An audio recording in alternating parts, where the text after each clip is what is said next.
સમાચાર સામે આવી રહ્યા છે સાબરકાંઠાથી। હિંમતનગર પોસ્ટ ઓફિસને બોમ્બથી ઉડાડી દેવાની ધમકી મળી।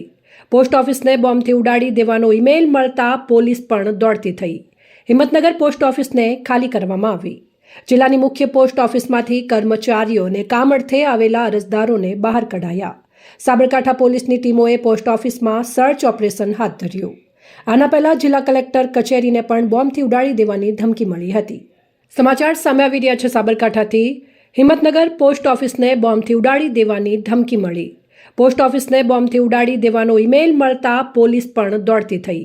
હિંમતનગર પોસ્ટ ઓફિસને ખાલી કરવામાં આવી। જિલ્લાની મુખ્ય પોસ્ટ ઓફિસમાંથી કર્મચારીઓને કામ અર્થે આવેલા અરજદારોને બહાર કઢાયા। સાબરકાંઠા પોલીસની ટીમોએ પોસ્ટ ઓફિસમાં સર્ચ ઓપરેશન હાથ ધર્યું। આના પહેલા જિલ્લા કલેક્ટર કચેરીને પણ બોમ્બથી ઉડાડી દેવાની ધમકી મળી હતી। અહેવાલ શોએબ સૈયદ, સંબંધ ભારત ન્યૂઝ, સાબરકાંઠા।